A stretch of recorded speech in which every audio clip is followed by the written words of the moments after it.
A switch point moment is a moment in time that fundamentally changes your life because of a connection you made with another human being. My name is Sean P. Neal, and this is the Switch Point Project.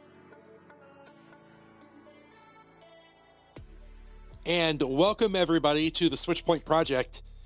Today is Valentine's Day, and it may not be Valentine's Day when you listen to this, so we're just going to say today is a day to honor love. Okay? It's just a day to honor love and learn about relationships and what makes some of the best relationships the strong, positive ones that they are. So today I've done things a little bit different. I've invited 3 different couples who are going to share their stories and their words. And we're going to listen to what it is about their stories that we can take away for our lives.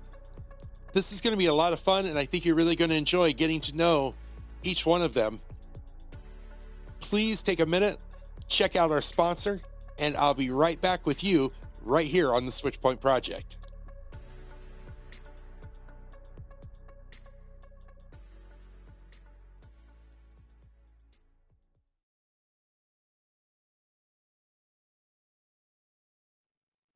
For just a minute, I'd like you to think about the idea of working with your spouse, and specifically what these 2 types of relationships might look like: the life partner relationship, the day-to-day, and the work relationship. And on the surface, you may say, well, those are 2 completely different types of relationships. But I would also ask you to think about the similarities in the 2. For this story, I'd like to introduce you to Christian and Catalina. They are the founders of the Mind Tripping Show, and they spent 10 years touring the world as a husband and wife team. I think their story will fascinate you. My name is Catalina. And I am Christian. And we do the Mind Tripping Show. We were co-workers. Actually, she was my boss. We did not like each other at all. That's true. And it was just because we came from 2 separate parts of the Army. We were thrown into this one unit together, and so my style was a little bit more messy. And then we became friends. So here are these 2 people who worked together in the Army, and they've started off this kind of contentious relationship. So I wondered, well, what was that initial attraction? Probably his humor, for one, is very funny. So I love that, and still do, because it's great. I love it. Makes me laugh all the time. He is a very good leader, and so that was outstanding. That was my legs, but whatever. Oh, your legs too. I forgot about that. Thank I you. did tell Let's you not that. forget about you the were legs. Right. I That's did right. the legs. Okay. You were like, if you want to just try lusting. You were like, I hope he's in shorts today. She was strikingly pretty to me. I mean, you went, oh, she's pretty.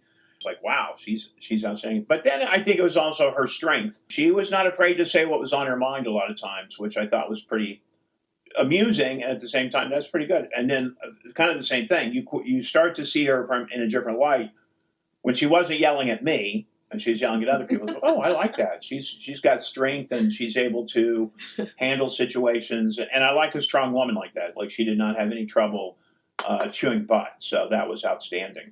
I definitely had friends who I thought I was keeping us very quiet. And they were like, oh. And I mean, they just called me right out. I'm like, seriously? And you try to do the deny. No, we just, we had like a cup of tea and some donuts, that's all. And they're like, nope, we can see it. And we're like, really? It's that obvious? And they're like, oh, please. Why don't you just take a billboard out?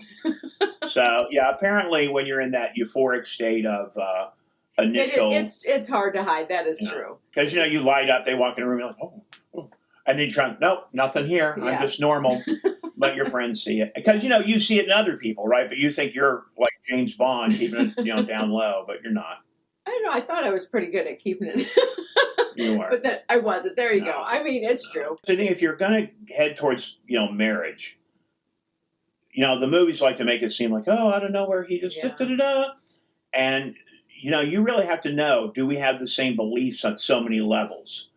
And so we talked about that a lot. I mean, it seems so unromantic, but you have to, all right, we need to talk about this and we need to talk about that. And are we on the same this and that? And then we had, which other people normally don't have, which is the military side where, okay, if we don't decide to get married, then we're gone. We're going to be shipped out. We have to now know, do we want to get married? So we're having this very scientific, like we got dry erase boards out. Okay, we agree on this and that, and okay. And then the timelines. Okay, this is where, because I was heading to my next school, my next course in the military, and I had to be there at this date, and then we had to figure out, okay, because they tell you that. It's like supposed to be so magical, and your expectations cannot be met. I mean, it's just really hard. As much as when we're in the romance courting phase, when you get married, I mean, it's a transition. I think the hardest part for us was when we went to Europe, and we both had very demanding jobs. We were both working 12 plus hours a day. And because of that, that's going to create a lot of friction because now you're tired. You don't have time for romance. One of the funniest things I'll say to probably say this is we hired a maid. Once a week she would come in and she took care of everything. That was our happiest day of the week. Something as simple as that, but I think for our own needs, we just needed that because then we didn't have to do some of the, basic stuff just to keep everything clean. So I think for our own peace of mind, that helped. Even though you kind of create jobs for each other, right, in the marriage, and when you're overworked and you're like, well, she's working 14 hours, 15, 16 hours a day, and I'm like, hey, how come the dishes aren't done yet? And she'd be looking at me like, well, how come you haven't cleaned the toilets and the vacuum? Well, because I'm tired, and so it's easy to fall into that. And I think the maid really helped us with that. Because we were just exhausted. I think we're kind of practical people. We look for kind of practical solutions. I think what we have to do is we have to look at what's causing the friction. Why are we mad at each other right now? And then we would sit down and talk about this is what's really bugging me. Okay, then we need to hire a maid.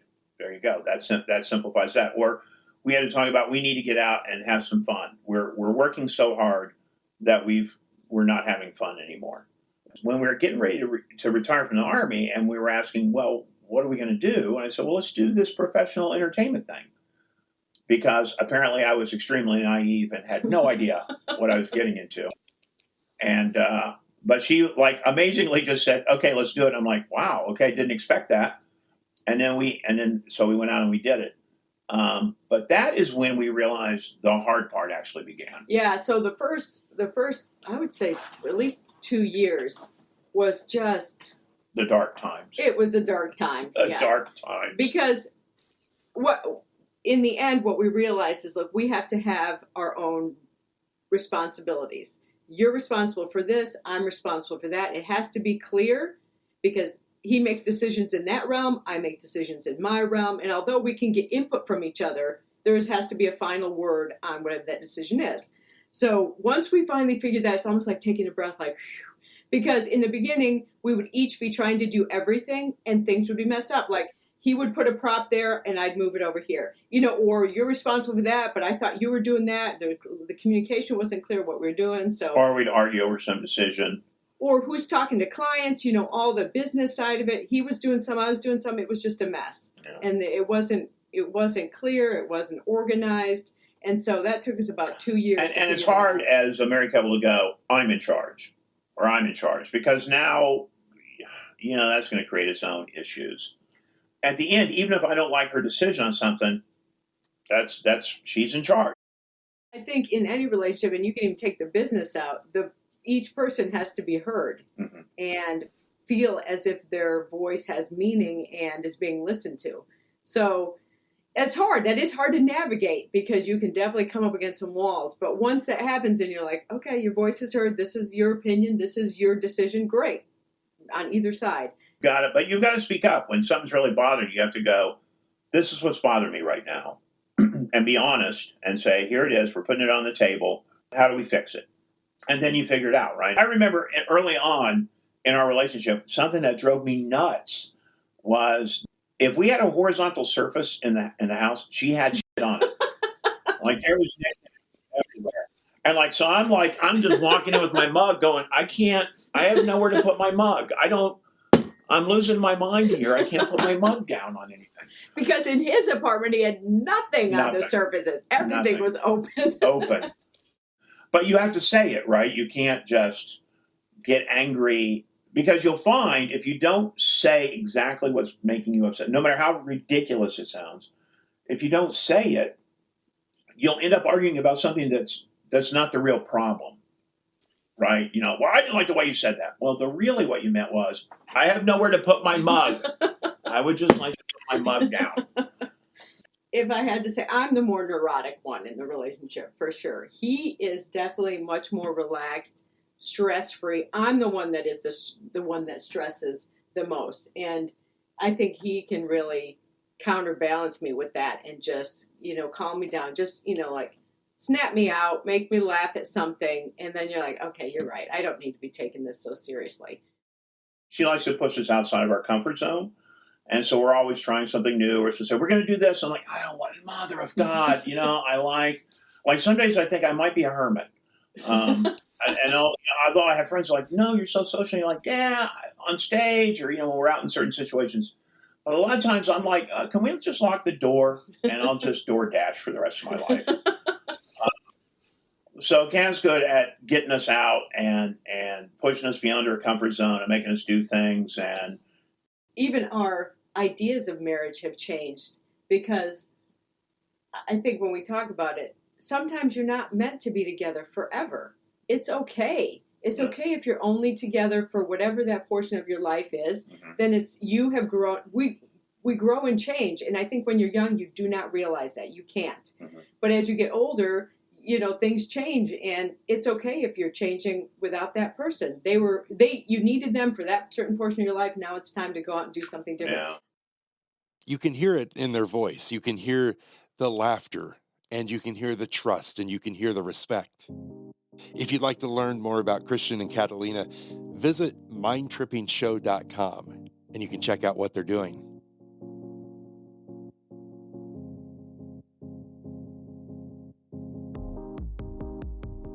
Now, sometimes you meet someone in a place that you least expect it, like when you're hanging out with your friends and someone happens to be in the room. And maybe your friends give you a little nudge to go out and date this person. I'd like to introduce you to Jody and Mark. Their story will take you on a journey from love to marriage, through addiction, recovery, and then to healing. Hi, I'm Jody. Hi, I'm Mark. Mark and I met at our neighborhood pub. We both lived in the same neighborhood.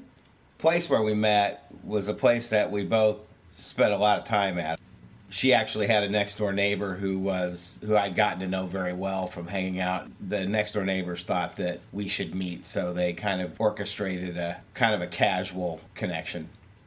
He was a really fun guy. I could just tell he was, and it seemed like everybody liked him, and he just was very friendly to me from the beginning. He was kind of the center of attention, I guess. I noticed Jody quite a while before there was any kind of a connection thing. Then this mutual friend came over to me one evening and said, I think you should talk to Jody and maybe take Jody out. And her friend said, well, I've watched the way you look at her for some time. I think you should go ahead and talk to her. I thought Jody was adorable from the first time I saw her. She was a fun girl on top of the fact that she was really pretty. And she had a great sense of humor and a great sort of presence. And I wore a hat. And she wore a hat. I just always thought Jody looks great in hats. So Jody invited me over to her place for a Christmas get-together. And so I came to that. I ended up sticking around as the party kind of went on. Eventually, it got down to where Jody and I were the only two people left. The truth was, I knew right away from that day that I wanted to be part of Jody's life. I wanted her in my life, and I didn't really have to wait for it to be Jody's idea or anybody else's. He had this charisma about him that I was very much attracted to, as far as just, he was a fun guy, and I really liked, he had a good sense of humor. And so I think initially, before we even started our relationship, there was definitely an attraction between us. It was almost like too good to be true, maybe, or just it was an instant connection. I know the first time we went on a date, we went to the Aristocrat and had to have dinner and drinks, and we sat at the bar and we were talking and the bartender, who was actually a friend of mine, came up and said, where we said, when is our food coming? And he's like, you never even ordered your food. So we had forgotten to order our food. We were just so kind of captivated in talking and sharing, and it was just a connection from the beginning. This was a second marriage for both of us. So we both had the traditional expensive weddings before, and we didn't feel the need to repeat that. What we ended up doing was Jody had there was a little city park that was 2 doors down from Jody's house. And we ended up, actually the home between Jody's house and the city park was owned by the couple who introduced us. So we ended up putting up a large tent in the city park right next door. We got married there. It was a small affair with some really close friends and family. And then we went back to the bar where we first met, and actually for the first time in that bar's history, they closed the place to throw our wedding reception. And that was a little bit more involved. There were a lot of folks there at that part of it. It was a lot of fun. We had a lot of fun that night. Great night. We started our family right away. There was just a lot of our family, our friends. We did a lot of really fun things together with our families, and then our we started having our boys, and we were married for a long time before we really started having some rough patches. I could get emotional talking about it, but I know that's what's held us together, our family. We've made some big lifestyle changes over the past 12 plus years. I know that the hard times that we've gone through as a family, it's the love that we share, and with our boys has definitely been the strength that has gotten us through. 25 years, I think it'll be in August. We've been married. It was probably like the first 5 years of our relationship. We almost never had a cross word for each other. But we literally never did. Everything just seemed to be, we just seemed to be on the same, page. As life has gone on, things happen, like we've raised 2 boys, and, we've had different challenges in our life. We're both in long-term recovery now. That's the 12 years that Jody's talking about. We don't spend time in bars anymore. And you don't end up in recovery without some rough patches that get you there. And as you go through the process of parenting kids, no one trains you how to be a parent. A lot of that is trial and error, and you don't always see eye to eye on what that's all about. And so not everything as we've gone in life has been perfectly smooth, but through all of it, even the darkest times, there's always been this underlying sense of trust between us that, I can be mad as heck at Jody, but, if in the middle of that she actually needs me for something, I'm there for her. And the same thing has happened the other way around. We've always been there, even in the dark times. We've always been there to hold each other up when we needed it. And today we live this really pretty cool life in recovery. And so we don't have as many of the dark times as we did before, but we still, go through life challenges. Our boys are growing up. They're now in their 20s and kind of on their own, but we still have parenting things we have to deal with. And the underlying thing between us is that, we always know at the end of the day we're on the same team.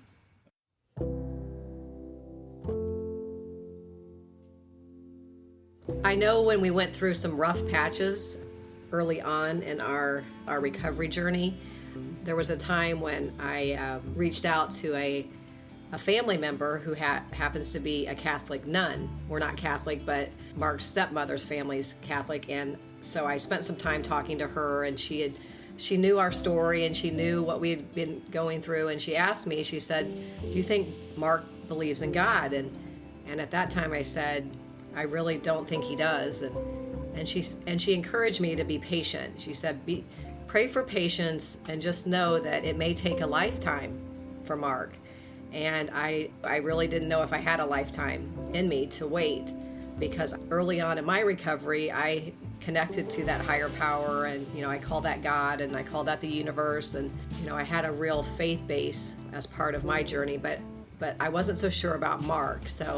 But as he went through his journey and learned some things about himself, he really embraced the whole God thing, and I will say that that's definitely, without a doubt, what's been the strength in getting through those hard times, is that we're both on the same page now with our faith path. And we, although we both have our own higher powers, that we like to say, but it's, this amazing journey that we've been on together would not be possible if we didn't have that mutual trust and respect for each other, and that faith, And also, there's a lot of laughter. Mark and I have so much fun together. We crack each other up. We love to travel and see our boys, and we have a lot of fun together. And I think just that laughter piece too is such a big thing. And I think when you're laughing and you're joyful, that's when you are closest to your higher power. So I know that's what's gotten us through.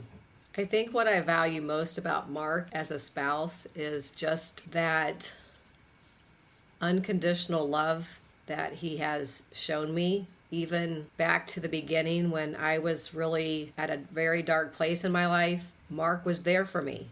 He has been there to forgive me. We just have that mutual respect for each other, and I'm grateful that he has been able to do that. Well, first, she's smoking hot. That's a big part of it. Say back.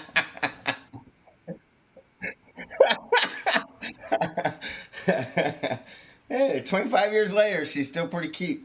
I really don't know that I was a complete person ever in my life until some things that I walked through, and I walked through with her. I can't imagine my life without her. She's part of me that I would never want to be without. Well, I think what I really love most about Mark, when I really thinking about it, is just the father that he is to our boys.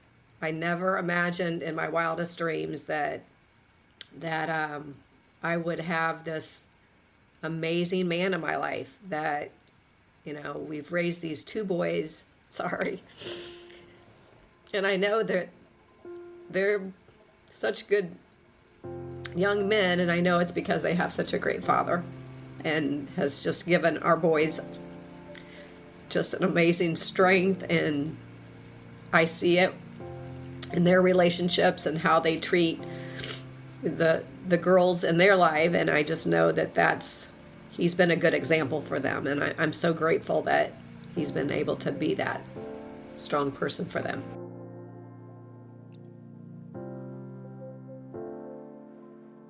Mark and Jody spend their days traveling to see their boys and just enjoying each other's company. You can hear it in their voice, you can hear it in their laughter, and you can see it when you see them together.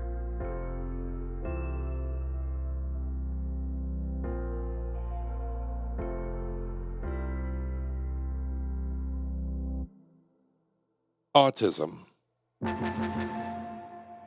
What does autism mean in a relationship?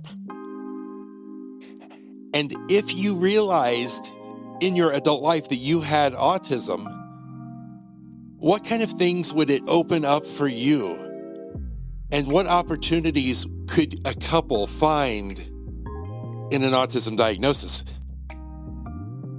You're about to meet Nick and Mary, and Nick and Mary have discovered their relationship is stronger because of this diagnosis of autism, and they now work together as a couple to understand each other and to build a solid foundation for their family.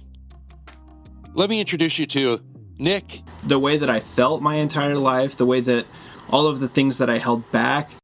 And Mary. Oh gosh, I'm always late and it stresses him out. And they met at a theater competition. Okay, so a theater competition is you prepare a piece that you're going to go up against other schools and then, across the state. This was the time that The Lord of the Rings was starting to come out in the movies. And Annie Serkis's Gollum really spoke to me on a lot of levels. I was down on my hands and feet doing all of the actions and the voice, and But he was this little teeny tiny scrawny 145 pounds scrawny boy doing this. All in black. I remember that. Yep. Long sleeve black shirt, black pants. So Yep. all you can see is like his hands and his face. Like that's the, So this is what she's seeing, is me crawling around acting like Gollum. And I was like, oh my gosh, he is so talented and he's cute. Like that is impressive, because literally nobody is going to act like that in real life, right? Nobody's actually doing that. There's no way he actually sounds like that, actually moves like that. But he so fully embodies his character that I was like, oh my gosh, this guy is talented and he's super cute and I need to go introduce myself like ASAP. And I did. And it was love at first sight for me. Like, no doubt. I have never stopped loving her from that moment. So first we started chatting on MSN Messenger. So that's going to date us. Which I wish we still had those chat logs, because like everything I said, he would somehow turn it around into some kind of like innuendo or something flirty or something like, and half the time I'm like, what? How did you do that? How did you get there? We were flirty off and on for a while. And we were really close as well. Like, other than flirtiness, there were real life stuff that we would talk about. I've had a lot of pervasive health issues. And so I would talk about like the different surgeries I was having, or that it was really tough, that I was really depressed, that I was really having a hard time, that I was really, I kind of poured my heart out to him about my life, and he shared a lot with me, regarding how he was feeling and what he was doing. And so we built a really very close bond, which was kind of funny, because we would go for like a couple months where we would talk like all of the time. And then we would go like 6 months without talking at all. Not because we were avoiding each other, but just because we kept missing each other or whatever, but it was still, we were able to pick up where we left off, like best friends. We were able to really just build that friendship and that, genuine caring for each other and stuff. And so, so when he tried to make it romantic, I just was like, that it had become a friendship, and I didn't want to, that's not really what I was looking for, in our relationship that time.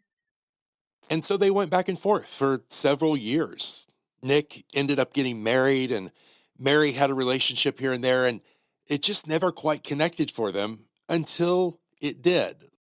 We finally, I finally landed on, okay, I guess we'll pursue this or whatever, but I don't know, let's take it really slow. I don't want to say that we're dating yet, because I don't know, I'm just, this is new for me. To like you like this romantically is new for me. Give me a minute. And he's like, okay, that's fine.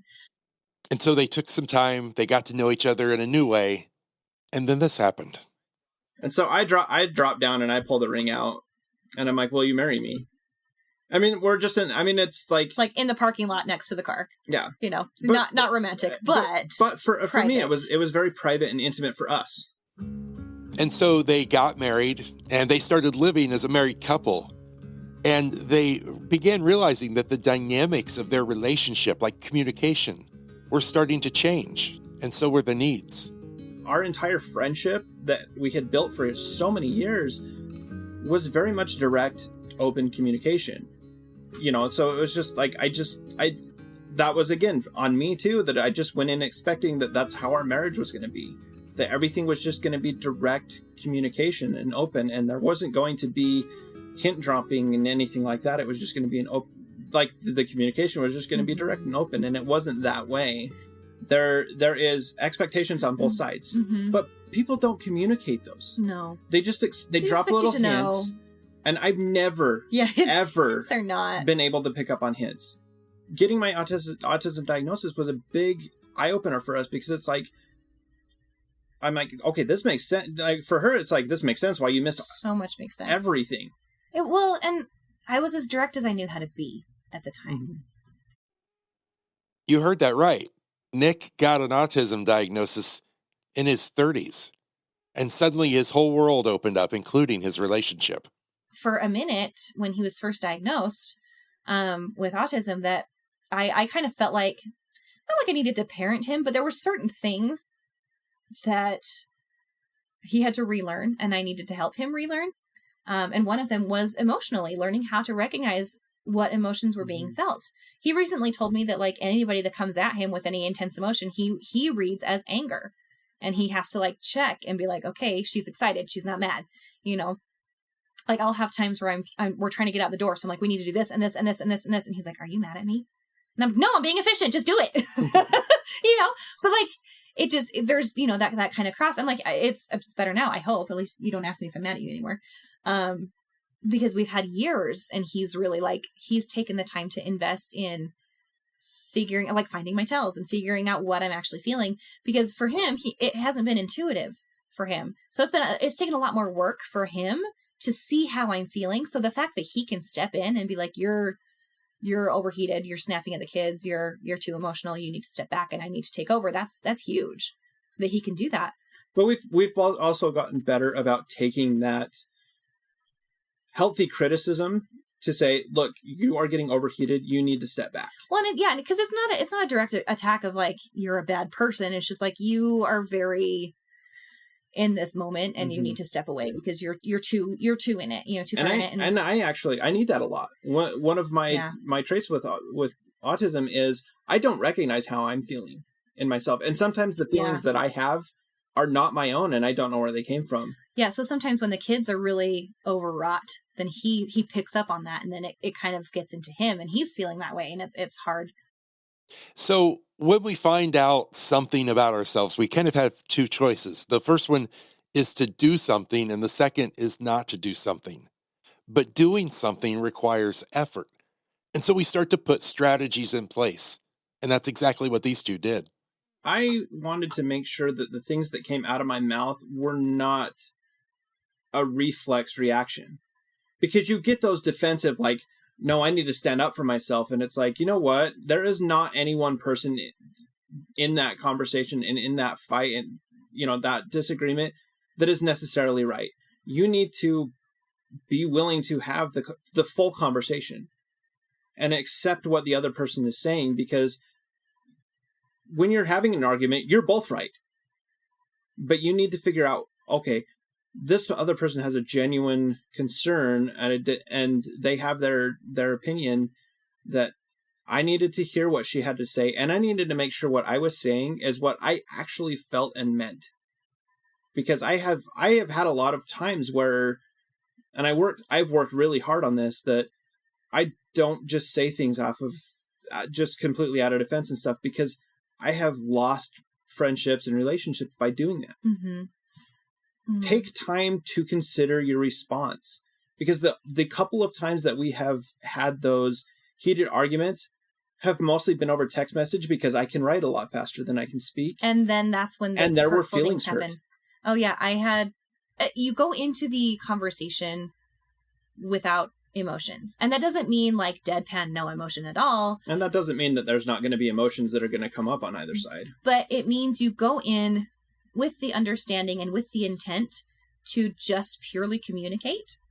No one's trying to hurt. No one's going to just take things wrong. I guess no one's going in with the intent to be hurt. And so I'll come to him, for example, I'll come to him and just say, this is an issue. Like, this is something that we've been, that I've been thinking about and that I'm struggling with. And, and I'll typically think about it for a while too, for probably like a few days to a week before I'll bring it up, because I don't want to like say something. I don't want to start something that doesn't really matter. Because if it's something little that is just like, I'll get over it, whatever, fine. He puts up with so much with me, you know. Like, I mean, if somebody just leaves their glass on the side of the sink. You know what? I will probably use it later. Okay? I don't want to keep getting them out. No, it doesn't. No, but like little things that drive you crazy. Like I toss my laundry in the vicinity of the bathroom, which is where our hampers are. And he typically will end up picking up and putting them in. And you remember that proposal that happened in a parking lot? Well, it was interpreted two completely different ways. Really? Next to the car? I mean, like, I was excited in the moment because I was like, yay, we're getting married, But something inside, I was just like, oh, really? Next to the car? Like, with the door open and everything, like, And so for years, it's been kind of this little thing inside that is like, I wish that had been more romantic. I wish that there had been more thought put into that. I wish. And then we talked about it this year. And he was like, I put so much thought into this because I wanted it to be private. I wanted to just share that moment with you. And that was the only place I could get that nobody else was going to be.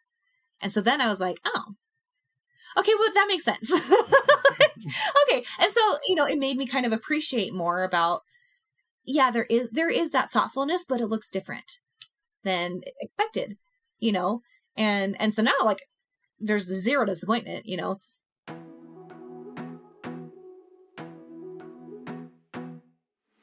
So why is it that we face disappointment when we get into these relationships and we seem to have it all together at the beginning?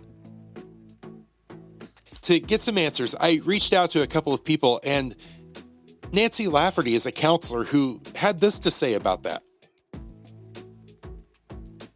I always look at each person in the couple and I say, what are you going to do when she disappoints you?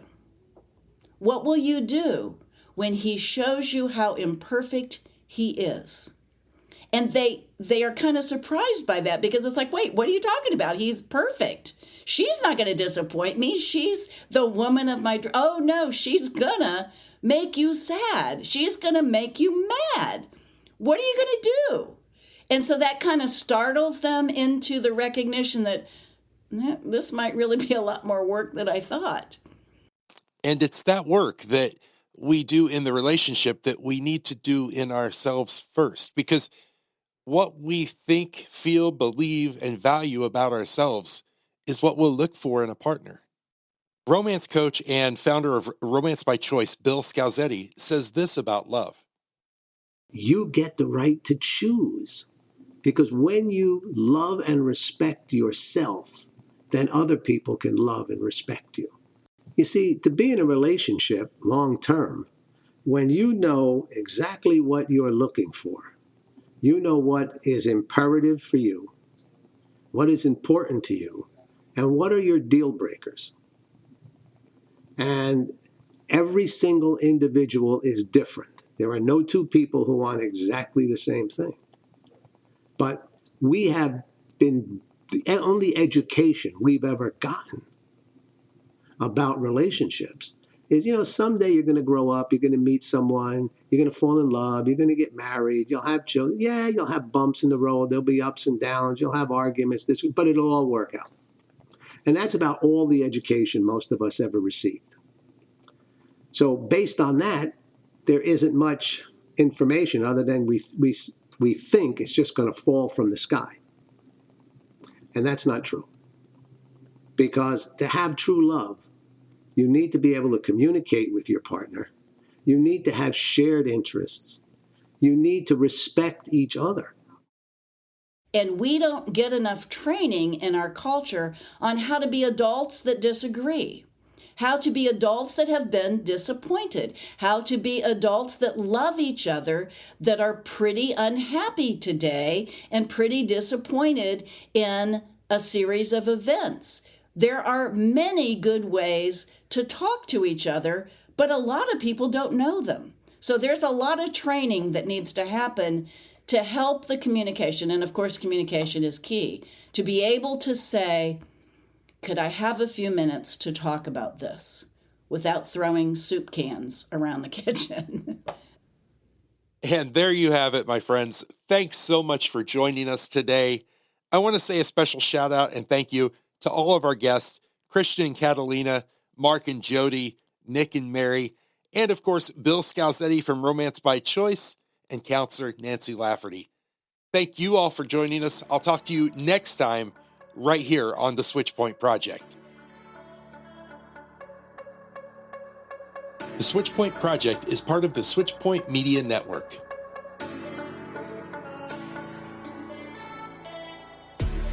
Switchpoint Media creates raw and revealing conversations that explore the intersection of self and social awareness, growth, and authentic human connection. For more great podcasts and videocasts, be sure to join us at switchpoint.media.